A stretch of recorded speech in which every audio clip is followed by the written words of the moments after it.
Welcome to Frontier Trading Company. I've been trekking for hours today and finally found a nice spot. As you can see, the snow is falling all over and it is hitting the ground except for right here. This is very well sheltered under some nice lively pine boughs above me.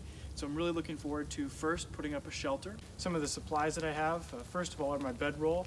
It's inside of a large piece of oilcloth, almost a 9x9 size sheet. And that is what I'm going to be using probably as the outside of my shelter. But I'd really like to build something that's hopefully got a little bit of insulative quality to it. I'm looking to use these rocks here to kind of build a reflector for a fire and hopefully point that into an open face shelter so that throughout the night I have warmth coming in. Then I'll be looking to gather some firewood, and then I'll be looking to actually start that fire and begin to heat up my shelter as I go about the other tasks as I begin to get ready for bed. Like I said, it's December in Ohio, so the days end quickly. I've been out trekking all day. My feet are pretty damp at this point, but I've managed to stay relatively dry in this large wool blanket. There's a lot of people that choose to wear these as match coats, which are essentially half-size blankets that you wrap around yourself. In my case, I actually took this full-size wool blanket out of my bedroll. I have another one in there, so I do have a dry blanket. But as I said, it's managed to keep me relatively dry. Wool in and of itself doesn't tend to absorb moisture too much, so a lot of this I can kind of brush off. And I should still be able to use this because even when wet, wool still contains that same insulative property. So I am looking forward to slipping into my bedroll and getting nice and warm, but for now I do need to get a shelter up, get a fire reflector going, and then get the actual fire started. And then I'll be going about some other tasks, preparing my dinner, and doing some other things that most people during the 18th century could have been seen doing around a campfire. So stick around.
My shelter's coming along really nicely. I'm nice and warm. I've been working hard. Earlier there was steam coming up off my moccasins. The shelter itself I'm getting to be pretty proud of, actually. I think this is something I'll be able to come back to in the future. I'm building something pretty roomy, pretty sturdy, and I hope it'll be around for future videos. But what I've done here is essentially enclose 2/3 of the front of my shelter. Of course, my fire is going to go right here with a large heat reflector to throw that heat inside of the shelter there. And then along the outer flanks, which won't be able to be covered by my oilcloth, I've got pine boughs, and I'm going to have to go out and harvest quite a few of those, and I'll be enclosing my outer flanks of the shelter with those pine boughs. Now those are going to be layered probably 12 to 18 inches in depth to really provide some insulative property. I'm looking at least to trap some of that warm air in those pine boughs so that ideally the snow inside my shelter would melt entirely from the heat of that fire.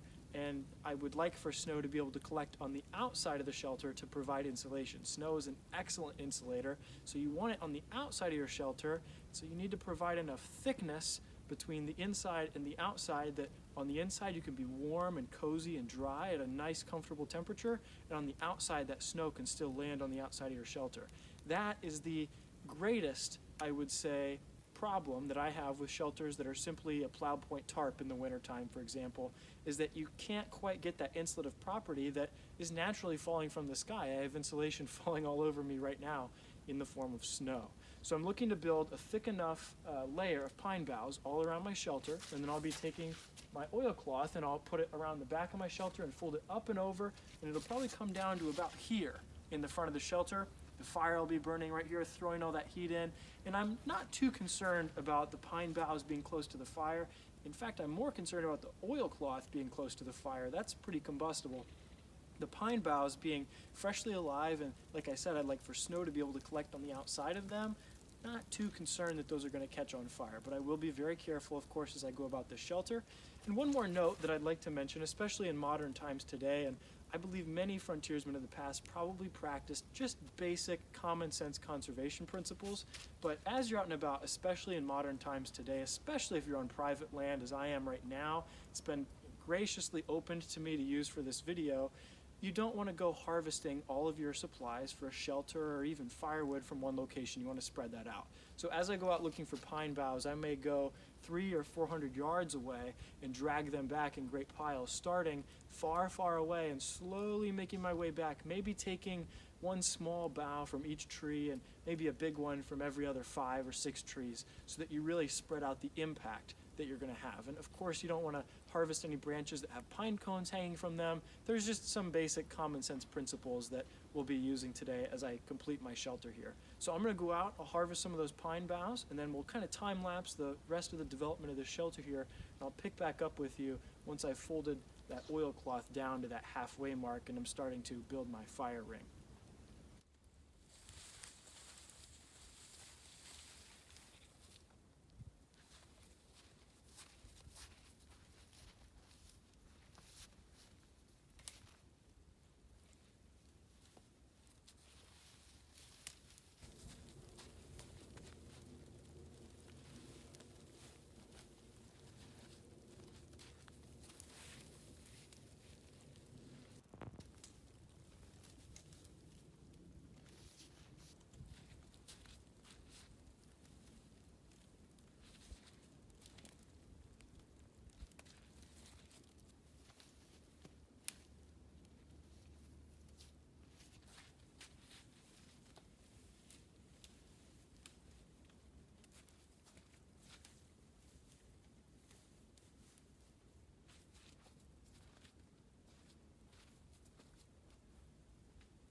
Well, as you can probably tell, daylight is getting to be a little scarce, and so although there are some small gaps in the back here, you can definitely see light coming through. I'm going to call it quits with the actual pine bough piece of the shelter for now, and I'm going to get this firewall going right here. I'm going to at least get that heat reflector that I keep talking about built so that I can do that during the daylight. If I happen to have daylight left once I'm done with that project, then I'll return to adding pine boughs to the back. If not, I'll simply take that oilcloth and fold it right over my shelter. This is not necessarily a must, but it's certainly nice to have that extra barrier of insulation. As I mentioned before, it keeps it nice and toasty inside and cool enough on the outside that that snow can add on and help a little bit in that insulation effort. But not necessary, it's not crucial the way a fire is, and so at this point, with very little daylight left, I'm going to pivot and start to work on that.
Alright, I'm in a good place here with this heat reflector. It's good enough that it'll do for the night. What I'm focused on now with my last remaining bit of daylight before I enhance this any is filling that gap in the back of the shelter. So I'm going to go out, collect some pine boughs, we'll bring those back, put those into place, and I'm also going to get some firewood. And I'm going to try and do both of those things before I run out of daylight here, which I expect to happen in probably about 40 minutes. So I'll get back with you, we'll show you my progress once I'm done with those two tasks.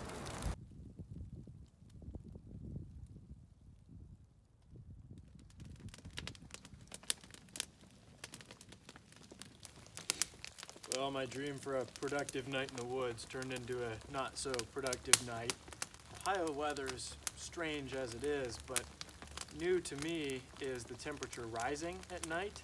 That's exactly what's happened tonight. So rather than that thick, fluffy snow turning into good packing snow or just keeping that fluffy consistency, it's all turned back to water and it's dripping down from the trees like a good heavy rain, and it's been doing that for several hours now.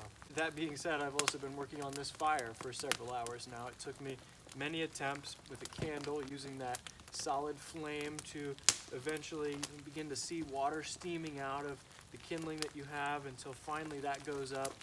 But after several attempts of trying to get larger things to catch off of that kindling, I finally got this fire here. I'm pretty tired out, so I'm going to be going directly to bed. Tonight I just had some jerk that I had in a market wallet inside of my bedroll.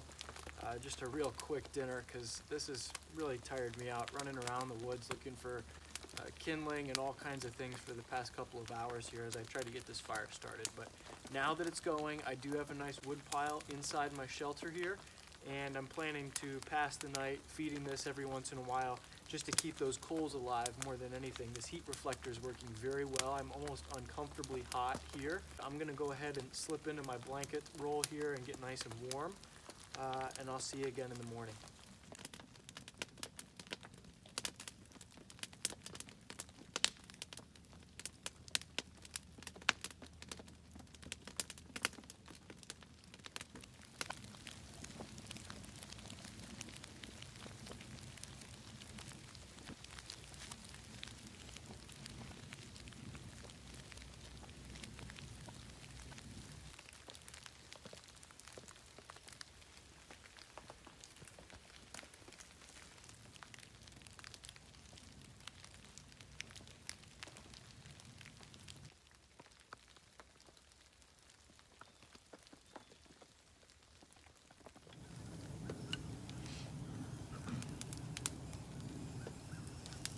Well, good morning. Last night was rough, I'm not gonna lie. It was pretty difficult. There were a couple of factors that were kind of working against me. First of all, it had rained throughout the day yesterday. There was a light rain early in the morning, which turned into sleet in the mid-afternoon, which turned into that nice, fluffy, packing snow that we saw falling from the sky at the start of my video yesterday. The consequence of that, of course, is that there was no dry firewood. Even the pine boughs at the lowest point of trees, which are usually dry because they're sheltered by the branches above them, were soaked. And I've had the ability to look at many of those branches, like this one that came off of one of these low boughs from a tree right around me here, and just soaked all the way through. Pine's pretty absorbent wood, despite being as sappy as it is. It takes on water pretty well, and yeah, it's just been real rough going. So this fire has been an uphill battle all night long. To get this started, I had to use the candle method, which was used often in the 18th century to start fires with wet wood. The candle method, as I'm calling it, is pretty simple, really. All you do is take a beeswax candle, which were commonly carried by most everybody in the 18th century. But you take a beeswax candle, and all you have to do is light a fire using flint and steel. And when I say light a fire, I just mean get a flame, because all you're doing is lighting that candle. You don't actually have to light your fire. Though you can try. You have to use your flint and steel to ignite a piece of char cloth, which goes into a bundle of tinder, which produces actual flame. That flame, what you would normally do is set it into a ready-made fire lay so that it catches the fire. And with wet wood, it doesn't work because what you need is sustained heat. So you can try that. You've got the thing of tinder in your hand anyways. Light your candle, put it in, see what you get. It can't hurt, but what you really have to do then, once that burns down, is take that candle and set it in there. And then you take the finest possible kindling. Pine needles I would love to have used if I could. I'm surrounded in them. But I was using leaf stems, just the smallest little things I could find. and you pack that in around that candle so that you can begin to generate little embers. Those things that you pack in around the candle are going to steam and sputter and spit, and then eventually they'll catch. Now that in itself is not enough to begin a sustainable fire like the one I have now. You have to catch the other layers of kindling that build out, and I usually build those out to about a thickness of my pinky finger, and I'll look to have 2 or 3 layers from that thinnest one to something about the size of my pinky. So you really have to sort and process a lot of kindling and a lot of firewood to make this work the first time. Now, with that wood being wet, it took me a few attempts. I was able to light the fire the first time, it sputtered out, it had only caught that kindling.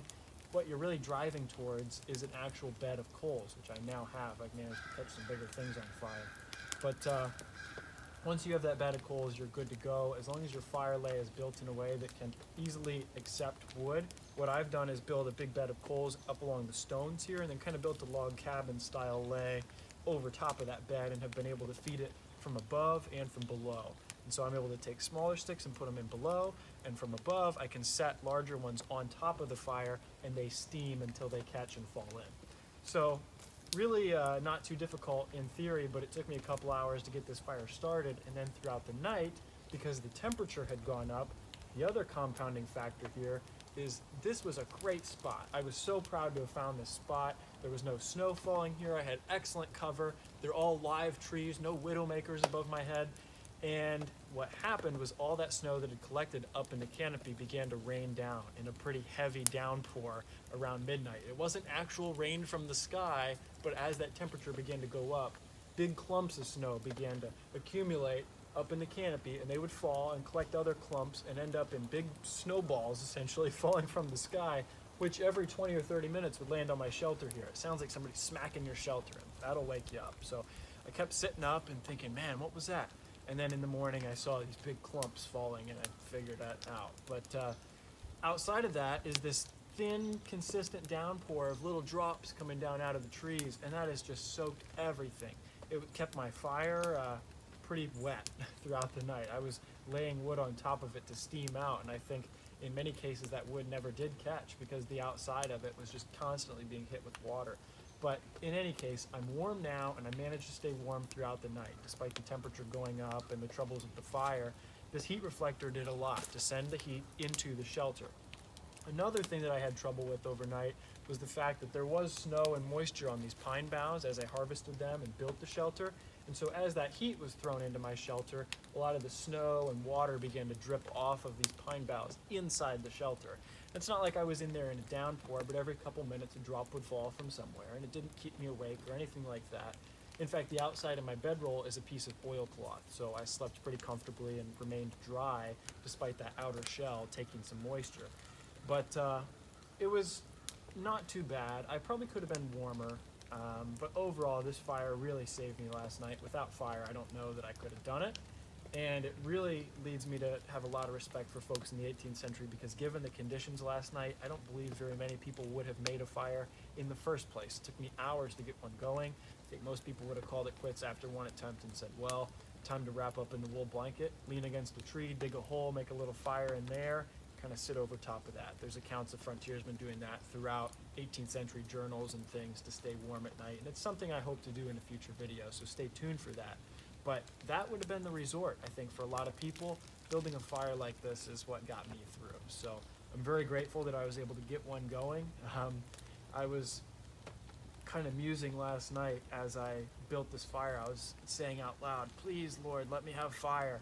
And I thought to myself, you know, how many people have said that same phrase over the past couple hundred years in much more dire circumstances than I'm in?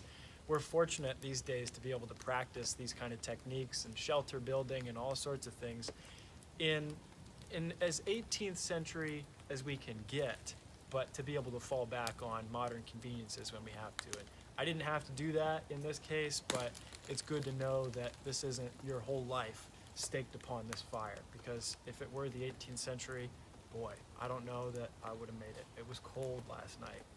So, with all that being said, I'd like to show you my gear. Gear, second to fire, is the thing that got me through. I have some nice wool leggings on, my hunting shirt, of course, and I've had this blanket coat out throughout the video, staying nice and warm in there. But I have some other things in my blanket roll, my food, my cooking gear and things like that I'd like to show you real quick, because we probably won't be casting round ball or making a hot breakfast. I had some jerk in my bag, some elk that was preserved using an 18th century method for breakfast this morning. I would like to have gotten out some parched corn and made myself a hot dish with that, but it's just not going to happen. The fire is a little too small to be cooking on, and frankly, I've eaten up some daylight this morning just trying to get warm, and I'd like to get going trekking out of here. So without those two activities, I figured I'd at least show you my gear. As you probably know if you've been watching this 18th century camping series, these videos are more a log of my progress in this hobby than anything else. I don't claim to be a master or anything like that. I'm a young guy, I got a lot to learn, fully acknowledge that. That said, if you are looking at my gear or my shelter or any bit of this video thinking, man, you know, I think you could work on that or that, whatever it may be, please comment, especially if you're an old timer and you've been doing this for a while. I'd love to hear your feedback. Welcome inside. This is the foot end of my shelter. Down here I have some firewood ready to go. This was cut by myself yesterday, and then I've been feeding the fire with it ever since. And hanging from a branch down here at the foot of my shelter are my shooting bag and powder horn. The shot pouch was very common in the 18th century. Anybody with a flintlock would have been carrying one. Same for the powder horn, of course, black powder for your actual load and to put in the pan of your flintlock. Shooting pouch carries all the shooting accoutrements you might need. Some features on this one, which I built myself, are this nice button adjustable strap here. This has helped a lot, especially in the winter time when you have a lot of layers, that you have a nice little button which is sewn in very much like a cuff link. There's another button on the other side on the interior of the bag so that you can adjust the strap on this to accommodate multiple layers. But I generally keep that riding right at my rib cage. It keeps it from bouncing and jingling around, and the same with the powder horn, in case you're curious about the short strap there. That's very traditional look and feel for a shooting pouch.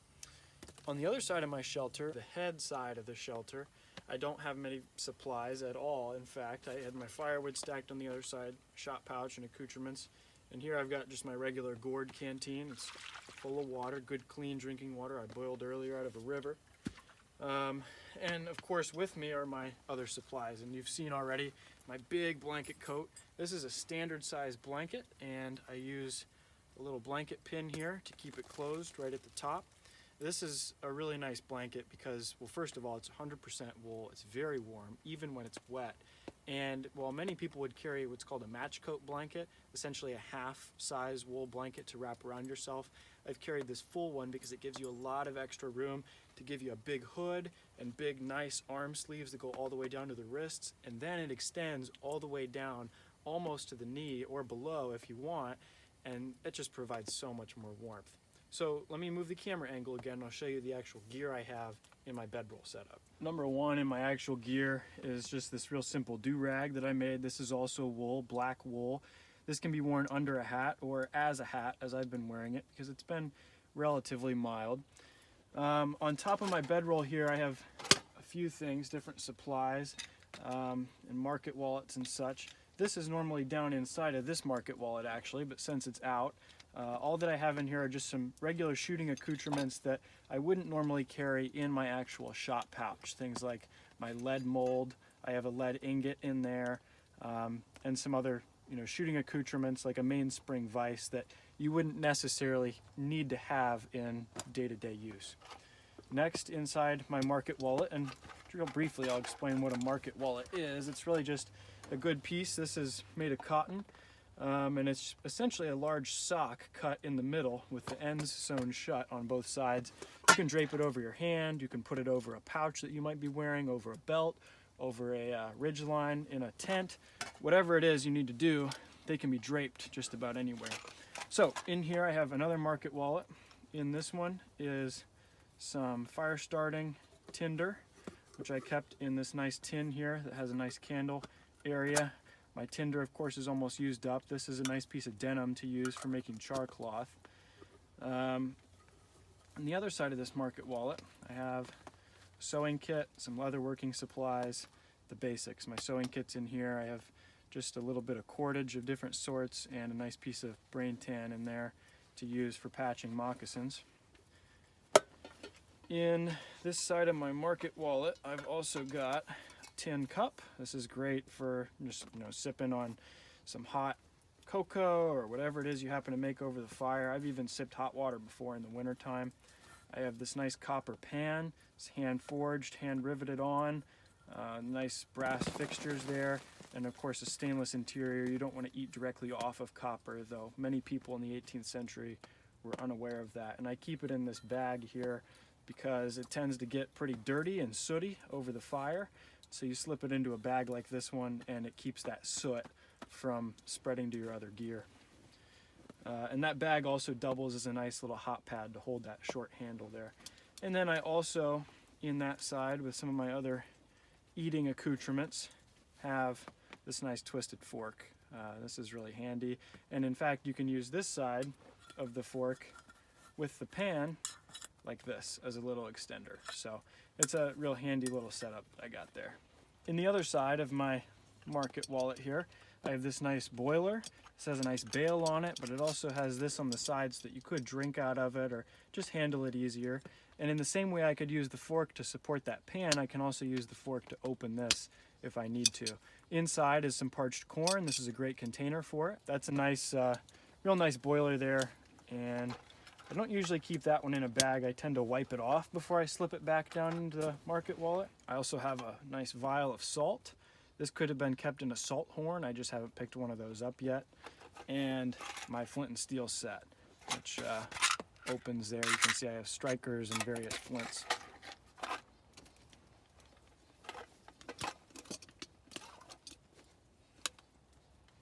In my other market wallet, I have some fabrics in here. I have my summer leggings.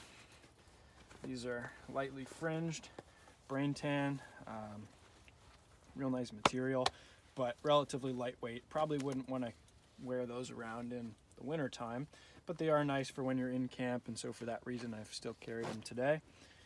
And I've also got a journal, standard 18th century hand bound, a good piece of oiled cowhide there with nice pages inside, wrapped shut just like this.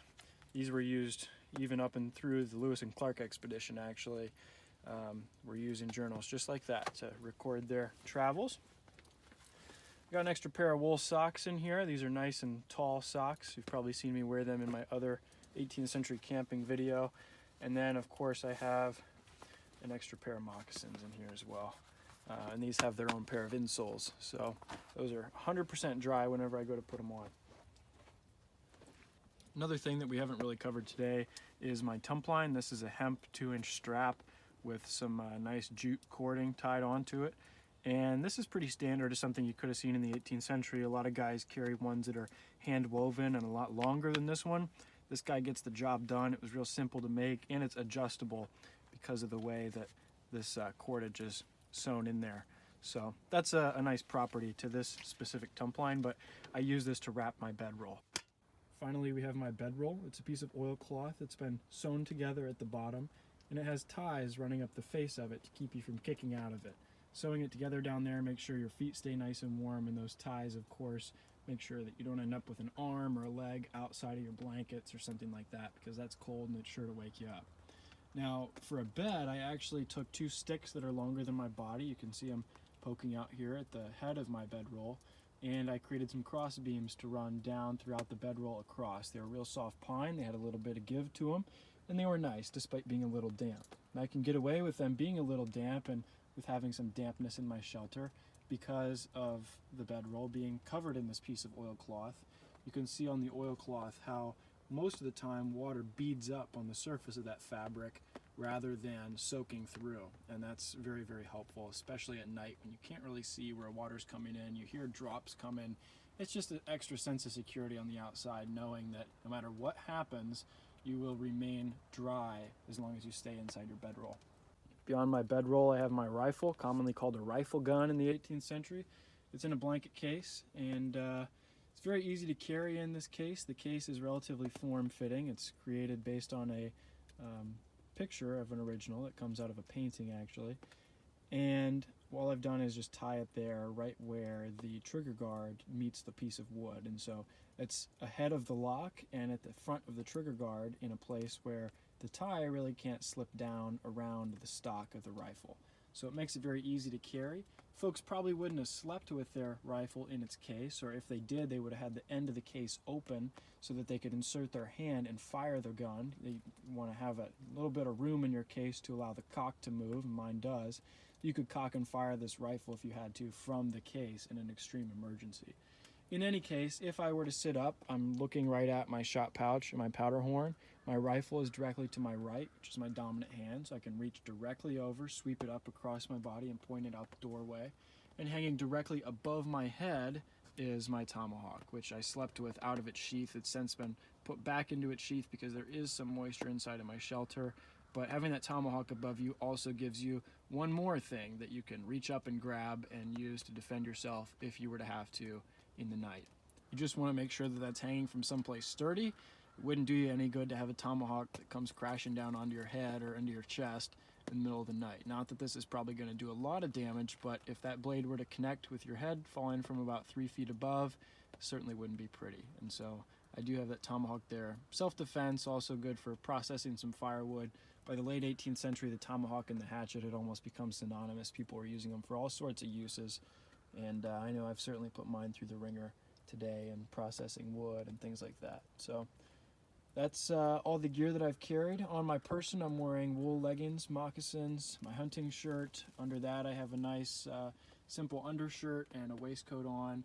I have a neck stock, also called a cravat, which has actually done a lot to help me in terms of heat. At night, at least, my hands and everything are inside the bedroll, so you can easily tuck your hands into an armpit or something like that and stay plenty warm that way. Having just covered my gear, I turned around to a dead fire, which is exactly what I wanted. I banked this before I stepped inside the shelter to show you my bedroll and market wallets, but I turned around and realized that I forgot to cover my tent stake. It's something I've often folded into a bedroll. I hand forged this many years ago and have carried it on almost every trek since. One single tent stake might seem a little out of place in the 18th century. Folks most commonly, unless you're a part of some sort of army, weren't carrying tent stakes. You would simply get a couple of pieces of good hard wood to use as a stake if you're making some kind of tarp shelter. But in my case, I really value having just one of these because I often spend nights in a plow point shelter, and it's great to have this to nail down the point on that plow point shelter when you're first getting started. Something sturdy, it's on hand, especially if you're setting up in the dark. You don't want to be rooting around for sticks and twigs and things. Just stick this into the ground. So for about the quarter pound that it weighs, to me it's well worth it just for that use, let alone as a fire poker. At times I've used it. I certainly put it to use last night. You can also use that curved end to pick up the long handle on a pan. You can use that to place the bail of your boiler onto a spit to keep your hand from getting into the heat of a fire. And in fact, you can hold it almost like a striker, as you would with flint and steel, and you could use it as a striker as well. And finally, that staked end, I guess, could be used for some sort of self-defense application, but you'd have to be in a desperate situation to pull something like that. More importantly, you can use that point as a way to nap flints. If you set the flint on a hard rock and use this steel point to shape it, you have to hold it very close to the point, but it certainly can be done, and having that little bit of weight behind the steel actually helps speed that process up a little bit. So you'd be able to nap a flint into a piece that would fit into the cock of your gun. You could nap something into a nice flint striker for a flint and steel. Just plenty of uses to be found in a single tent stake, and so for that reason, despite that bit of extra weight it provides, I've always carried it.